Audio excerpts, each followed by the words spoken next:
Hello, जी बच्चों, अस्सलाम वालेकुम. This is Dr. Shafez here. Uh, Today we are going to start a discussion on edema and its type and its causes. Edema, its types and its causes. So this is going to be our lecture today, our discussion today. Uh, First of all, I think Dr. Shaina must have covered something about edema, the forces which are acting on the arterial and on the venous end, and the mean of those forces, which is mean is outside towards the outside. So we will just briefly go over those as well.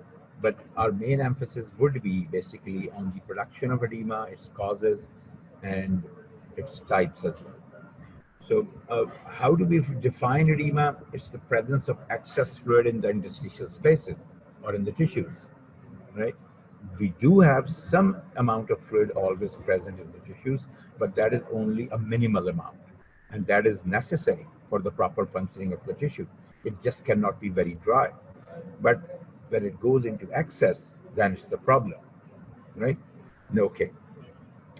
So it can be generalized, it can be localized. It can be localized to just one part of the body, or it can be generalized to different part of the body. That is, it's not exactly a classification, but it's just a very small concept that it can be generalized, it can be localized. I can give you an example of a localized edema, and that would be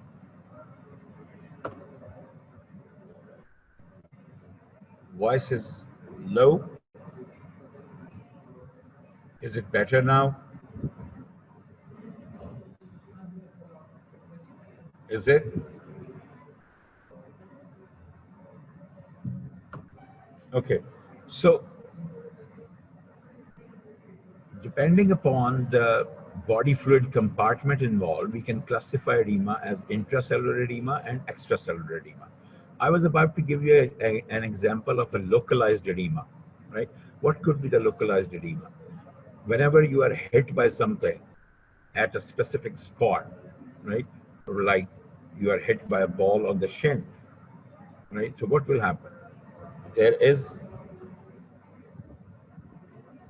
there is some swelling. There is accumulation of fluid beneath the skin, in the tissue, in the interstitial spaces. So that is edema. That's localized edema. But when the whole leg or the whole upper limb or the whole lower limb is swollen due to the accumulation of the fluid, that we call as the generalized edema. Okay, so uh, depending upon the body fluid compartment which is involved, we have got two types of edemas. Intracellular edema, that is the accumulation of extra fluid inside the cells, right?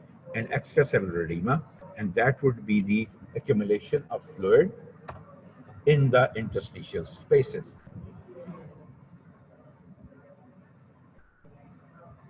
I think it should be better now. I'm speaking pretty loud.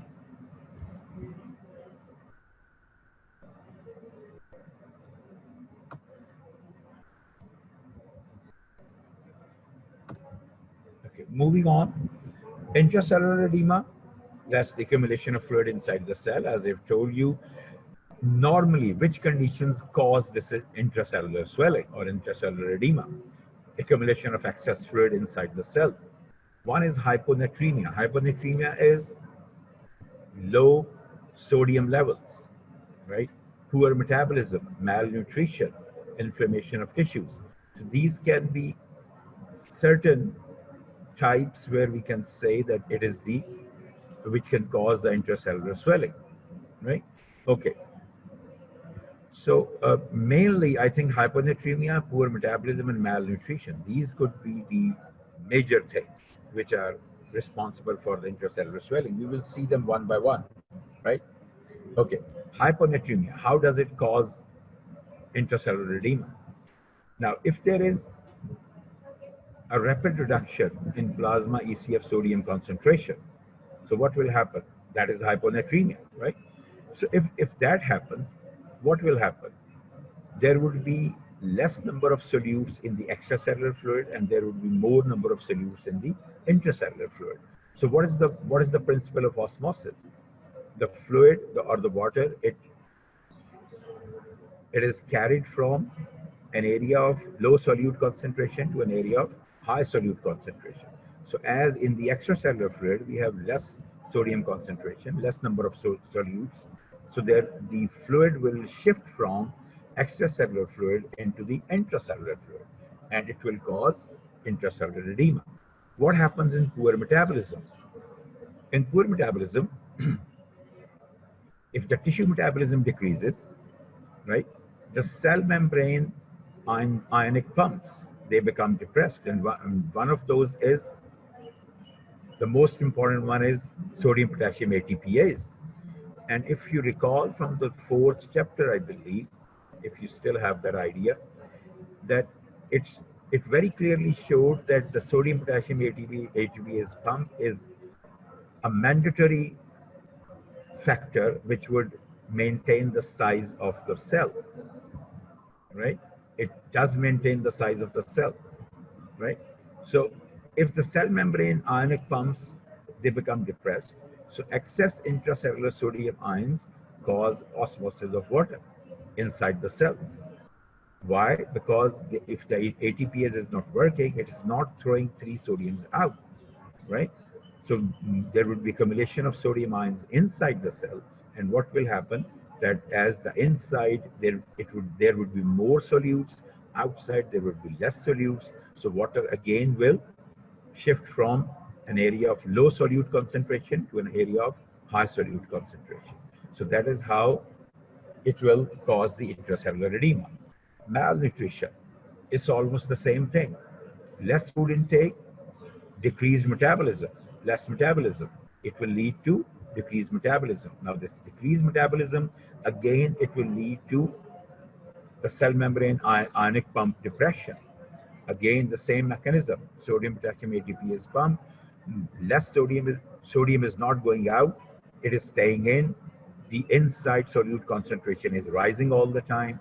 The outside concentration is depressing, right? So the shift of water again would be from the outside to inside the cell, right? And there would be intracellular edema, right? So if there is permeability of due to inflammation, if the permeability of the cell membrane increases, it will cause the movement of the ions into the cells. Again, if the movement of the ions is into the cells, so what will happen that there would be more ions or more solutes inside the cell, and again osmosis will cause intracellular edema. So this is mainly the cause and mechanism of the mainly the causes and mechanism of the intracellular edema. Okay, coming to the extracellular edema, which we are more concerned with. Clinically, it is more important, extracellular edema. Intracellular edema is also important, but for us, I think extracellular edema is more important, and we will go into more details of it. So, accumulation of fluid outside the cell, or outside the cell, where in the interstitial spaces, and this is due to the abnormal leakage of fluid from the capillaries, right, into the interstitial spaces. And another reason could be that the failure of lymphatics. I think in the previous chapter, or in the same chapter, that in the 15th chapter, what you must have seen that if the lymphatics fail to do their job, if they're not taking the fluid away from the interstitial spaces into the lymphatics and back to the venous system, right? So what will happen that the fluid will start accumulating in the interstitium, right? This is what we call as lymphedema. When there is accumulation of fluid into the in the in the interstitial spaces due to the failure of lymphatics, we call it lymphedema, right? So having said that, excessive capillary fluid filtration is the most common clinical cause of interstitial fluid accumulation, right? So this is extracellular edema in a nutshell, or just the definition of that, and two very basic reasons of that, right? Two very basic causes of that. But we will go further. This is again the diagram from your book title. It is showing the four forces which are acting on the capillary membrane, or which are responsible for the either keeping the fluid inside the capillary or forcing the capillary or forcing the fluid outside towards the outside of the capillary, right? So this is one is capillary hydrostatic pressure. That's this one, capillary hydrostatic pressure. Plasma colloid osmotic pressure, right? Interstitial fluid pressure, or we call it free fluid interstitial, or we call it free fluid interstitial pressure, and interstitial fluid colloid osmotic pressure. So these are the four forces. Now, out of these, if we see capillary pressure, the capillary hydrostatic pressure is the outward force, right? Plasma colloid osmotic pressure is the inward force. Now, this interstitial fluid pressure, this free fluid interstitial fluid pressure, I would suggest that you should make it an outward force. This, I don't agree with this arrow. This arrow is showing it that this is a force and it's an inside force. Yes, it is an inside force only when it is in the positive domain, when it is above zero. As long as it is in the negative domain, below zero, up till -3, it or even beyond that, it is still an outward force, right? So I don't agree with this arrow. This arrow. This arrow should have been outward because interstitial free fluid pressure is basically an outward force unless it goes into the positive domain, right? When we will go to the next table, we will see that it has been listed in the outward forces. But here, I don't know, by some mistake, the arrow has been put inward. And this is a wrong arrow. I don't agree with it. बच्चे voice ठीक जा रही है, बच्चे कह रहे हैं बहुत आहिस्ता आ रही है, आपको ठीक आ रही है? But they are saying कि sir your voice is too low. कुछ हो सकता है इसका? Okay, ठीक है. But I think I have checked with my IT guy, but he says that that's all that we can do. The voice on our part is okay. Probably one or two of you are having a problem with your own systems or with your own technology. I don't know, but still I'm keeping this mouthpiece of my head of this earphone very close to my mouth, and I'm speaking. I'm in a quite a loud voice, so I don't know what's happening. But please try to listen carefully so that you can get it. So these are the four forces, and I was saying that this is the force which is basically an outward force, right? As long as it is in the negative domain. As soon as it comes into the positive domain, it becomes an inward force, right? But over here, we usually and normally, because normally it is in the negative domain, and it's only abnormally that it goes into the positive domain. So we need to take it as an outward force, and this arrow should have been other way around. Now coming to the plasma colloid osmotic pressure. The plasma colloid osmotic pressure is of course is the pressure exerted by the plasma proteins.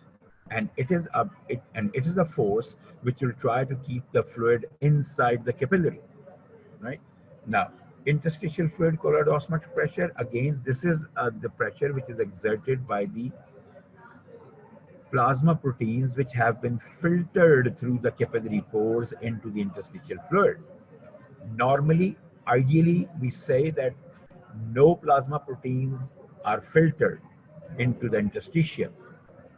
But practically, what we observe or what we know is that yes, some proteins, some plasma proteins, they do come out, and that is why they exert this interstitial fluid colloid osmotic pressure, right? So these are the four forces. Now coming to the table, if we go on to the table, it will tell us, and this is a table which is telling us about the forces acting on the arterial end of the capillary.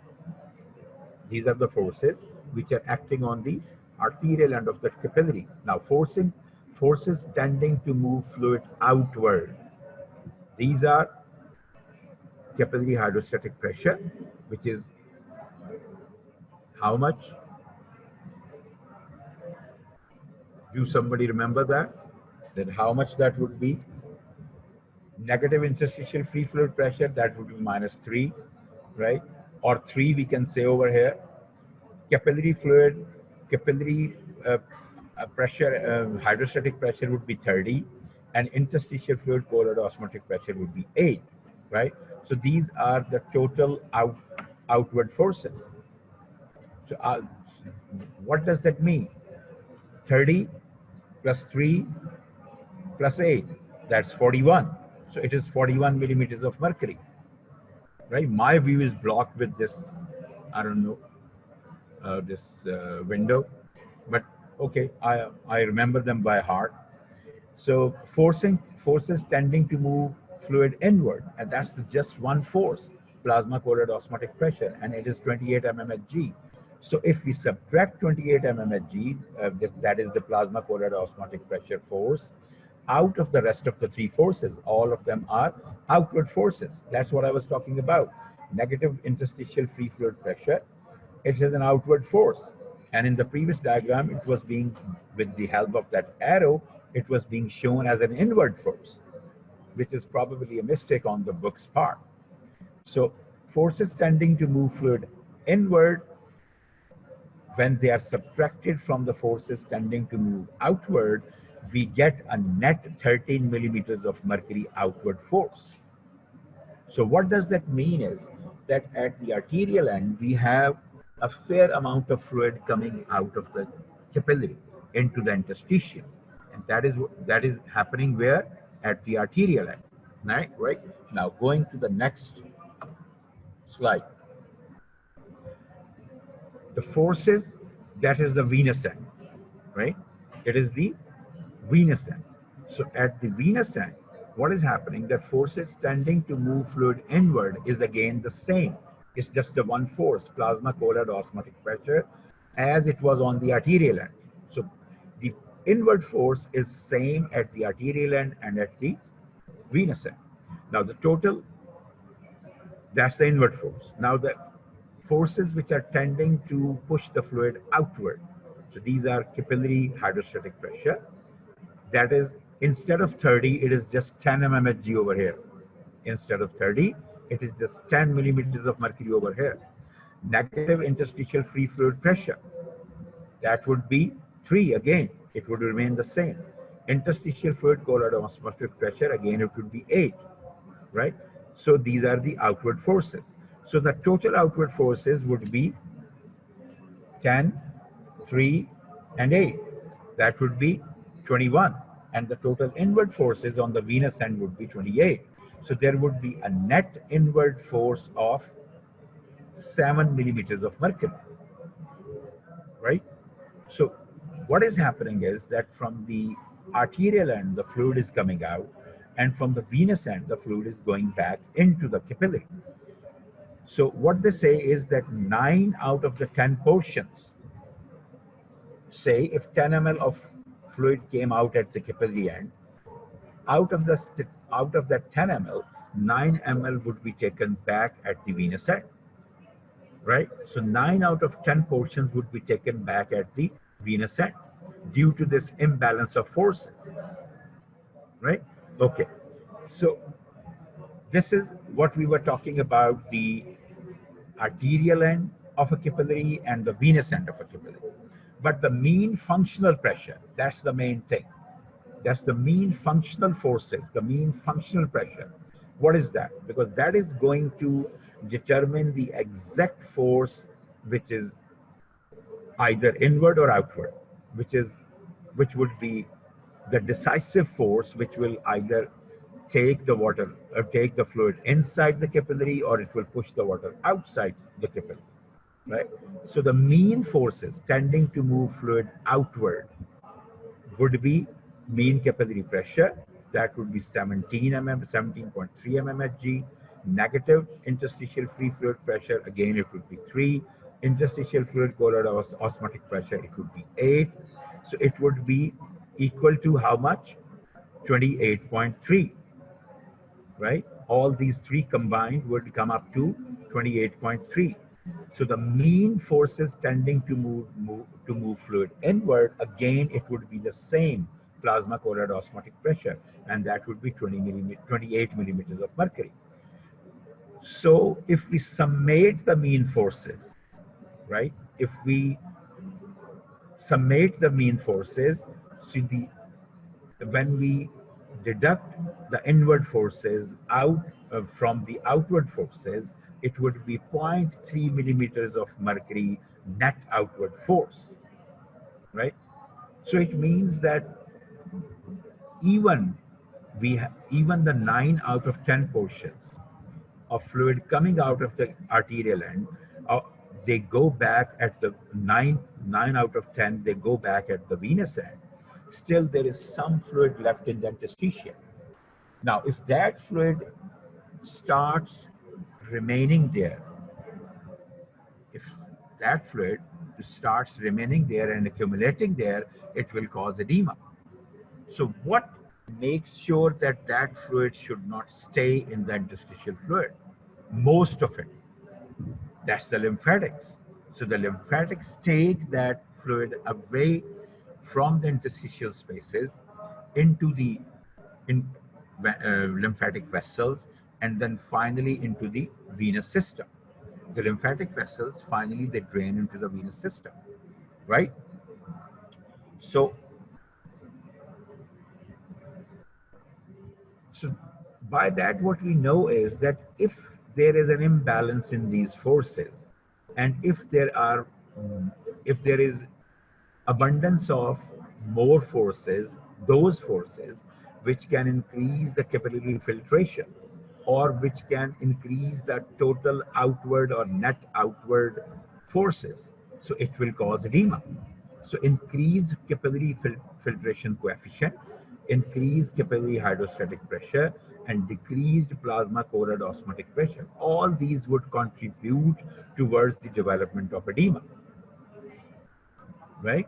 All these factors would contribute towards the development of edema. Okay? Okay. Now, causes of extracellular edema.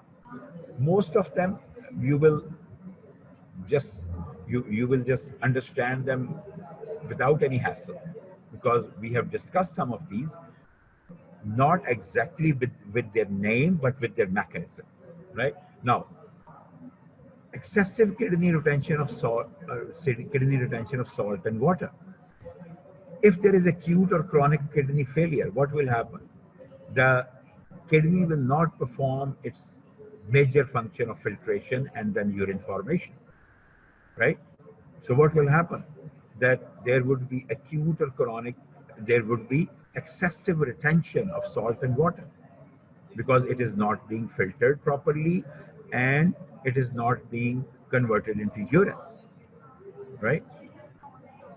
So if it is not being filtered properly because due to the failure of the kidney and it is not being converted into the urine properly, so there would be excessive retention of salt and water in the extracellular fluid, and that will cause edema. Mineralocorticoid excess. What are mineralocorticoids? Can somebody tell me that?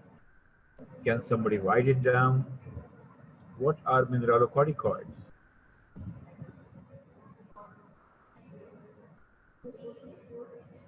Nobody? Okay. The major mineralocorticoid of the human body is aldosterone. It's a hormone. What it does is that it has an action. It has got a physiological action that it would retain the sodium and with that the water, right? It would retain sodium and it would excrete potassium, right? It retains sodium and it excretes potassium, right? So this is mineralocorticoid. So if there is excess of mineralocorticoid, what will happen? More water and more salt, and as a result, more water would be retained. So there would be excessive retention of salt and water. Number two, high venous pressure and venous constriction, heart failure, venous obstruction, failure of venous pumps, right? We talked about venous pumps.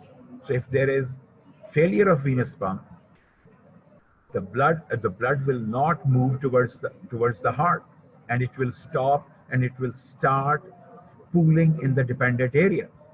So what will happen? There would be poor nutrition available, nutrients available for the muscles. So there can be paralysis of muscles, right? This is This failure of venous pumps, it can occur due to the paralysis of muscles. If there is loss of nerve supply to the muscles, so muscles can paralyze. And if the muscles are not working, the venous pump is gone. Immobilization of the parts of the body, because due to the immobilization, what happens that we get the atrophy of the muscles. And if the muscles go atrophic, again, they will not be able to act as venous pumps. And failure of venous valves. So if the venous valves, in my last lecture, we talked about venous valves. So if the venous valves are not working, it means that they are not making sure the unidirectional flow of blood, that is from the dependent parts towards the heart, from the peripheral veins towards the heart. So what will happen that the venous pressure, as the blood would stay in the veins, so there would be high venous pressure, right? And it will cause more and more edema. The more and more, due to the high venous pressure, more and more blood will come out of the capillaries, because the ultimate pressure, the venous pressure, will go towards the capillaries, and the capillaries would become more permeable, right? They will start giving more filtration, and there would be more edema. Heart failure, what can happen in venous obstruction? Again, the blood will not go towards the heart. It will pool in the veins, and the venous pressure will increase, and the same result, more pressure on capillaries, and more fluid coming out of the capillaries into the interstitium and the extracellular edema. Heart failure, if specifically if there is right heart failure, what will happen? It will cause generalized edema in the dependent parts. How? Can somebody explain that? If there is right heart failure, why would it cause generalized edema in the dependent parts of the body? And if there is left heart failure, there would be pulmonary edema. Can somebody explain that? Can somebody write it down?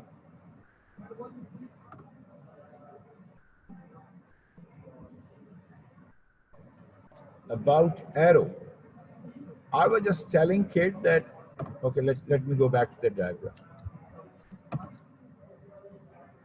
This is the diagram.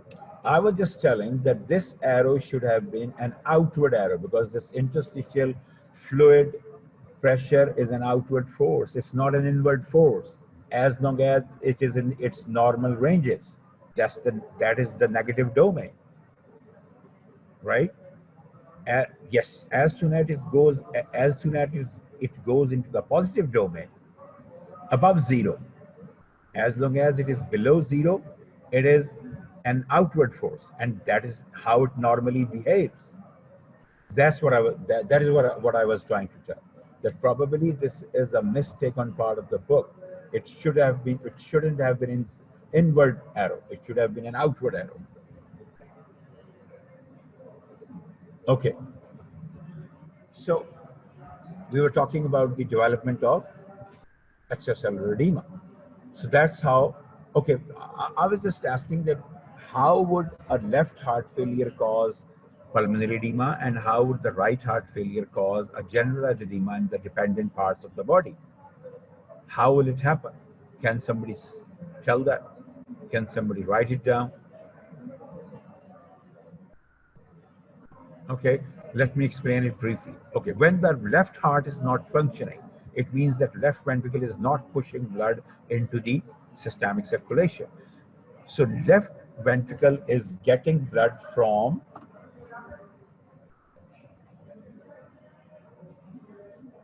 deoxygenated blood from systemic circulation drains into the heart. Okay, that is Leiber sheath. Okay, so then what will happen if the right heart is not working? What will happen? It will not be pumped out into the lungs. So if it is not pumped out into the lungs, it will start pooling in the right ventricle, right atrium, right? So if it starts pooling in the right atrium, the right atrial pressure rises. If the right atrial pressure rises, what will happen? Right, it will accumulate, right? So if the right atrial pressure rises, the flow from the veins into the heart would be discouraged. And again, there would be high venous pressure, And as a result, there would be more pressure on the capillaries of the extremities, specifically the dependent parts, the legs, right? So it will cause generalized edema. Okay, what will happen in the left side failure, left heart failure? Why would there be pulmonary edema? Because the left side of the heart is receiving blood from the lungs. And if the left side is not working properly, it is not throwing the blood into the systemic circulation. So it will accumulate in the left atrium and ultimately the lung vessels. So if there is much more blood accumulation in the lung vessels, what will happen? Their permeability would increase and the blood would, and the fluid would start coming out of the pulmonary capillaries into the pulmonary tissue, and it will cause pulmonary edema, right? That's how it works. Now, decreased arterial resistance. If there is excessive body heat, what will happen? Your capillaries will become, your arterioles will dilate, and your capillaries will also dilate, and they will become hyperpermeable, right? Or there is insufficiency of sympathetic nervous system. What will happen? The vessels will lose its tone. When they lose their tone, their permeability increases, right? Or you have given somebody the vasodilator drugs. They will also cause the vasodilation of the vessels and also the increased permeability, right? So these can cause edema as well. Decreased plasma proteins. How can decreased plasma proteins cause edema? Talking about the forces, if you can recall, the plasma colloid osmotic pressure is a result of or a consequence of what? The concentration of plasma proteins. So if there is decreased plasma proteins, as may occur in nephrotic syndrome, where there is loss of protein in the urine, or loss of proteins from the denuded skin areas in burns and wounds, right? So what will happen? There would be less number of plasma proteins available to exert the plasma colloid osmotic pressure, which is an inward force. So what will happen? The fluid will tend to come out of the capillaries into the interstitium, right? So failure to produce proteins, that is another thing. If if there is some liver disease like cirrhosis, right? Or there is some serious protein or caloric malnutrition.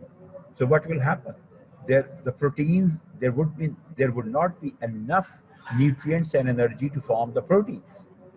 So if the protein production goes down, of course the plasma protein production will also go down. And there will be less number of plasma proteins available with all those consequences as we have just discussed, right? And that will ultimately lead to the development of edema. This is a diagram of a malnourished child. Where do you find the edema in this child? Over here at the tummy. That's edema, right?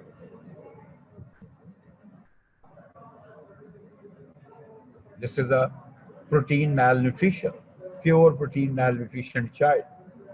Okay? Okay. What other factors? And we have discussed this already. Increased capillary permeability.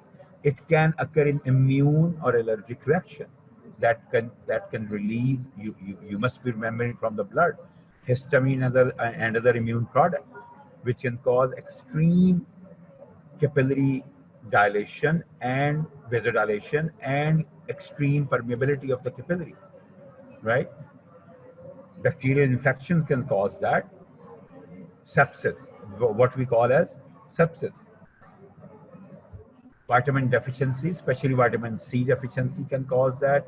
Prolonged ischemia can cause that. Burns can cause that. So whatever factor which can cause the increased permeability, capillary permeability, can develop edema, right? Okay, blockage of lymph return. It can occur due to an enlarging tumor, which can press upon some lymphatic vessels, and we can stop their return. Infections, specifically parasitic infections, Filaria nematoda, filariasis we call it, right?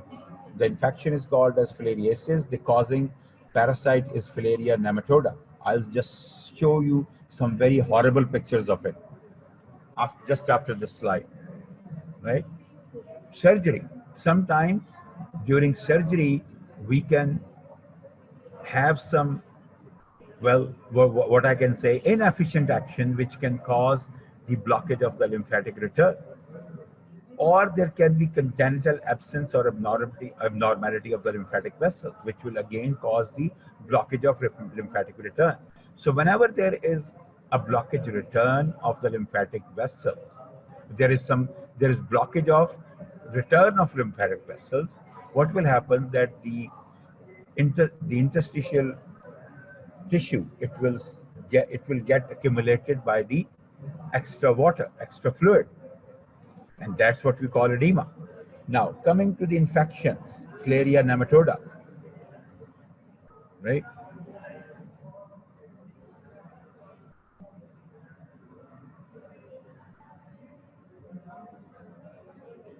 Let me show you that, and then I'll go back to that. This is a diagram. This is filariasis. Elephantiasis, we also call it, because the limbs are and the proportions of different tissues of the body are just like an elephant. That is why we call it elephantiasis as well, though it is due to mainly due to the manifestation of parasitic infestation of Filaria nematoda. So this is the upper limb, this is the lower limb, and this is the scrotum, right? This is the lower limb, this is the scrotum. So they are huge in size. The next is this one. Because what has happened in these people? The lymphatic drainage from the lower limb in this child has stopped. So that there is lymphatic blockage. So the limbs are not being drained into the venous system. So that is why the accumulation of the fluid has gone so much and so high that this very dreadful sort of a picture is in front of us, right? And this one as well. Okay, going back.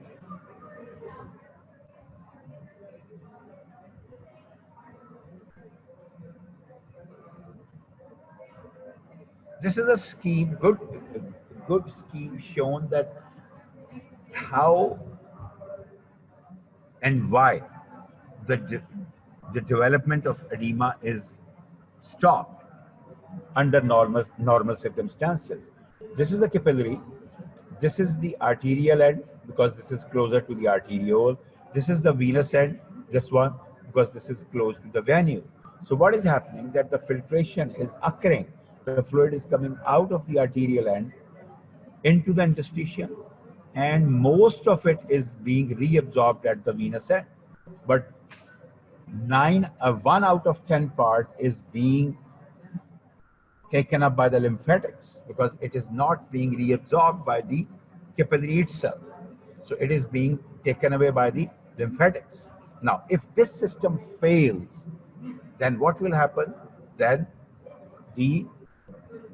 if there is some blockage in the lymphatics, so what will happen? The lymphatics will not take away this system, this fluid.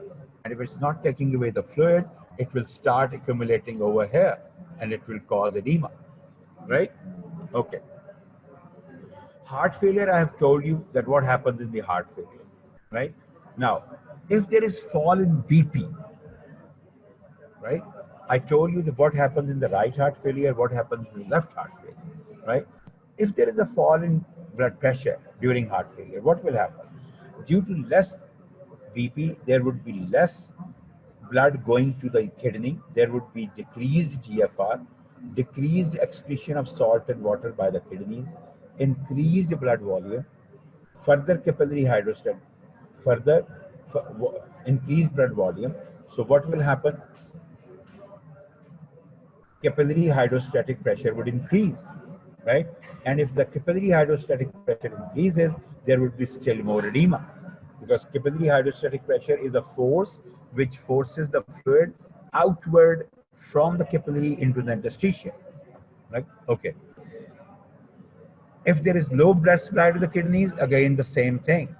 If there is low blood supply to the kidneys during heart failure, it stimulates secretion of renin. Why? Because there is, okay, let me see what is, okay, it's not concerning me. Okay, so uh, do you have any idea about the renin-angiotensin system and also the um a system in the kidney where it senses the concentration of sodium, and if the concentration of sodium is less, what it will do is that it will start releasing renin. And the renin, what it does is that it converts angiotensin 1 to angiotensin 2. Rather, sorry, it converts the substrate into angiotensin 1. And angiotensin 1 is then converted into angiotensin 2 by angiotensin converting enzyme. Now, this angiotensin 2 is a vasoconstrictor, and it's a retainer of salt and water, right? So if there is low blood supply to the kidneys during heart failure, what will happen that there will be more angiotensin 2, and as a result, there would be more secretion of aldosterone, because angiotensin 2 has got a direct action on salt and water retention, and it also has an action of causing increased aldosterone secretion. And aldosterone, again, in return, has the action of retaining salt and water, right? So if there is low blood pressure going to the kidney, right, low blood supply going to the kidneys, what will happen that renin-angiotensin system will be activated, and there would be immense or excessive retention of salt and water, right? Okay.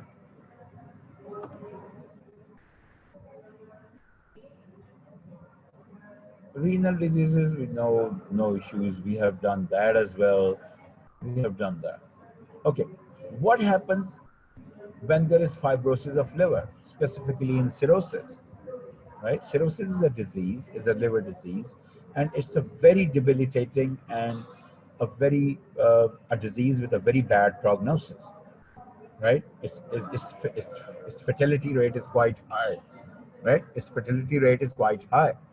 So uh, what happens in it is that when there is liver fibrosis, because it causes this cirrhosis, it causes damage to the hepatocytes.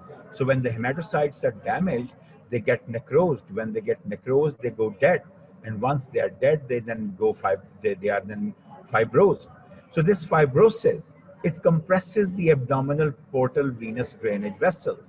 The abdominal portal venous drainage vessels, which are passing through the liver before they empty back into the general circulation. So when due to this fibrosis, liver fibrosis, there is blockage of portal venous outflow. It raises capillary hydrostatic pressure throughout the gastrointestinal area. Again, when there is increased hydrostatic pressure, when there is increased capillary hydrostatic pressure, what will happen that it will cause the outward flow of the fluid more, because capillary hydrostatic pressure is an outward force. So when it would increase, it would increase the fluid in the interstitium as well. Okay.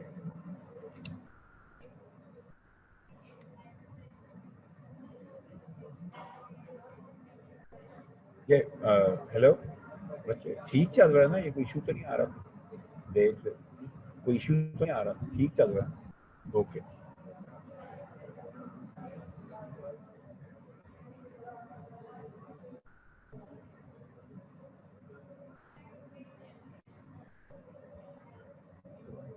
Okay. So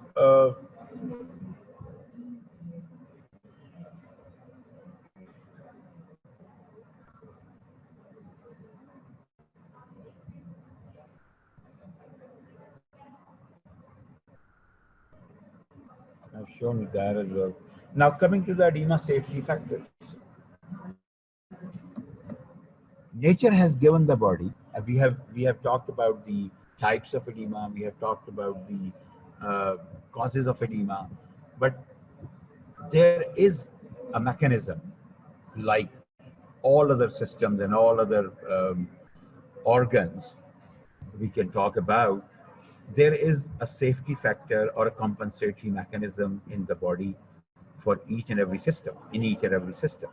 So against edema, we have got some safety factors. One is low compliance of the interstitium. Low compliance of the interstitium when interstitial fluid pressure is in the negative pressure range. So this, out of all these four forces that we have talked about, which are responsible for the um, flow of fluid either inside the towards the capillary or from inward to outside the capillary.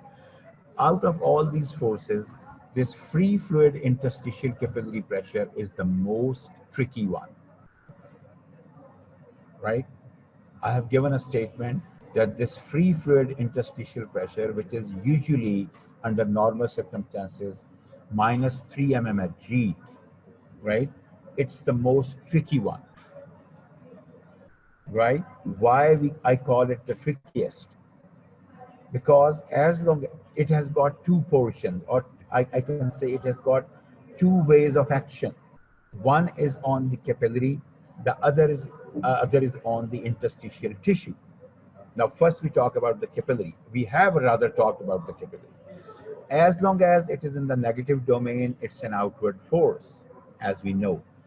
When it goes into the positive domain, that is above zero, right? As long as it is in the minus domain, it is an outward force. When it acts as when it goes into the positive domain, it acts as an inward force. That is, we are talking about the capillary. Now we talk about the interstitial tissue. Now on interstitial tissue, this force, this interstitial free fluid pressure, it has got again two actions. As long as it is in the negative domain, it keeps the compliance of the interstitium low. It keeps the compliance of the interstitial tissue in low values. But as soon as it goes into the positive domain, it it increases the compliance of the interstitial tissue. As soon as it goes into the positive domain, it increases the compliance of the interstitial tissue. I'll just explain it further with the help of a graph, right? But for now, you remember that this free fluid interstitial pressure is a tricky force which has got, first, it has got actions on at two different places, one at the capillary and one at the interstitium. On the capillary, as long as it is in the negative domain, it has got, it acts as a outward force. But when it goes into the positive domain, it acts as a inward force, right? On the interstitial tissue, it it affects on the interstitial compliance. So as long as it is in the negative domain, it keeps the interstitium compliance at very low levels. But as soon as it goes into the positive domain, it increases the compliance of the interstitium, right? So this minus 3 mm at G gives us a 3 mm at G. It gives us a 3 mm at G safety factor against the production or development of edema. Because as long as it is in the negative domain from minus 3 to 0, it will not allow the edema to develop. It will keep the low compliance of the interstitium. It will not allow the fluid to accumulate in the interstitium, right? So this is a one safety factor, and it is giving us a safety factor of 3 millimeters of mercury. The second safety factor is the ability of the lymph flow to increase. The lymph flow can increase its the lymph vessels or the lymphatic system can increase its lymph flow to more than 10 times, and this gives us an additional safety factor of 7 millimeters of mercury.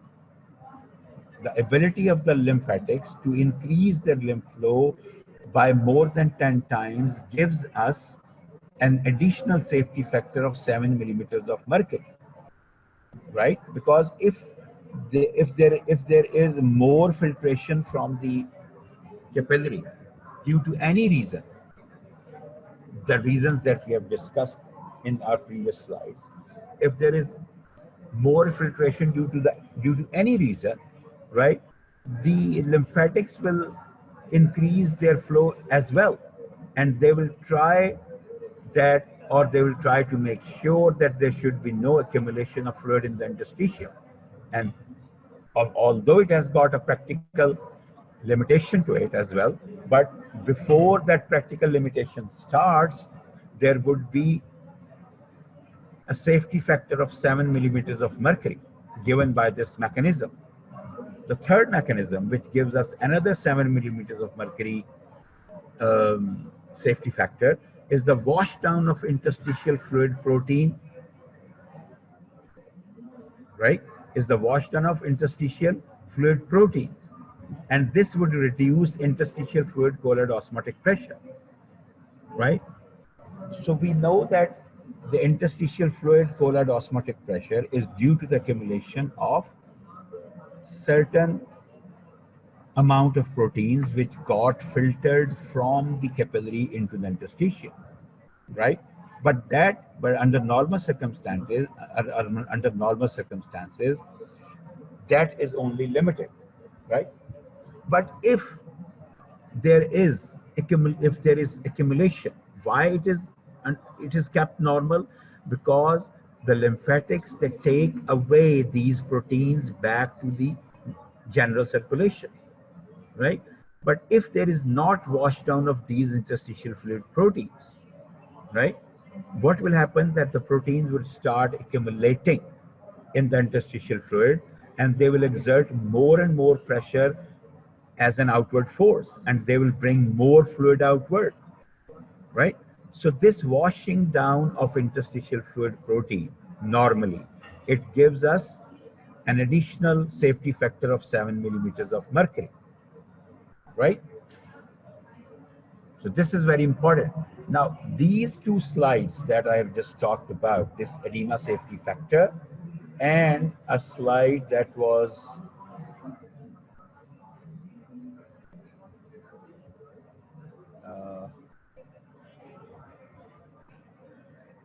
no, that's it. Starting from here, edema safety factor slide. This is these are from chapter 25. So whenever you read this chapter 15 or 16, I believe, 16, I believe, or 15, sorry, right? Whenever you go through this microcirculation chapter, right, you are always supposed to referred to this chapter 25 as well, because the edema safety factors are given over there, right? And some more good information is given over there.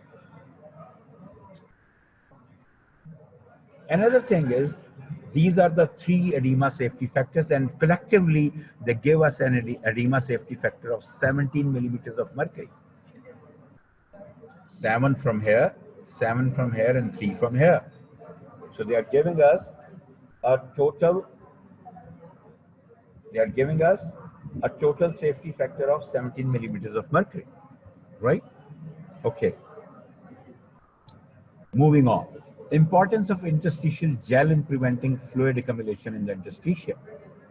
Now we know that the interstitial tissue is mainly composed of interstitial gel. Now this interstitial gel, which is mainly the proteoglycan fibers, right?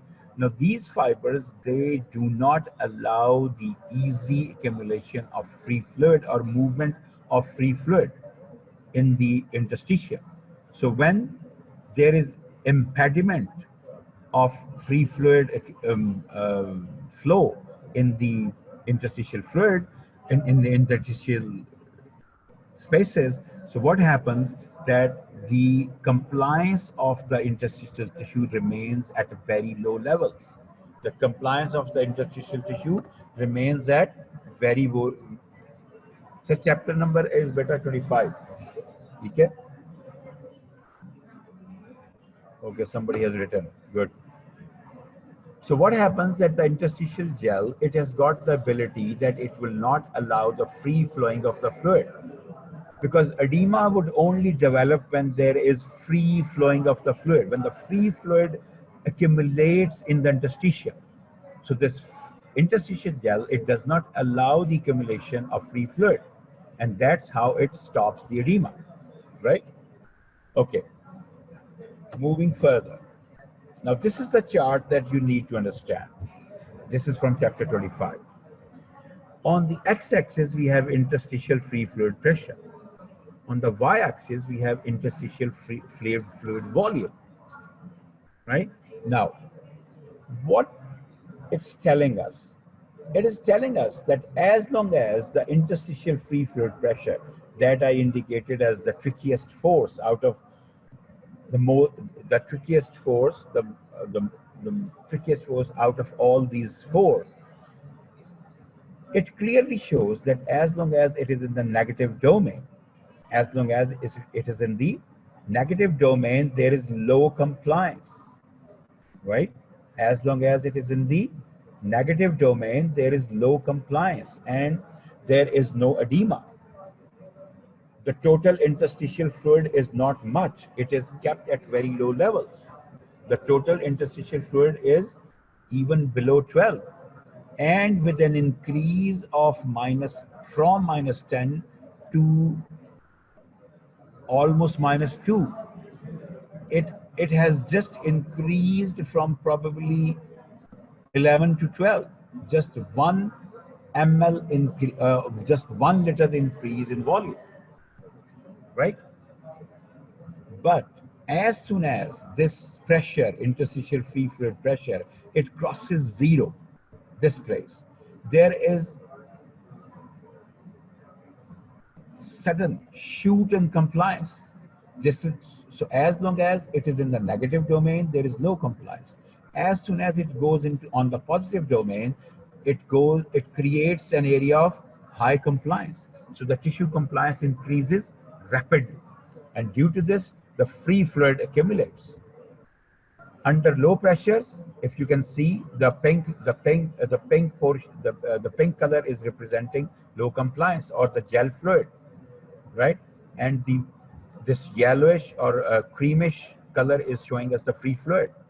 So when it is the pressure goes into the positive domain, there is high compliance and there is accumulation of free fluid, and that's what we call edema, right?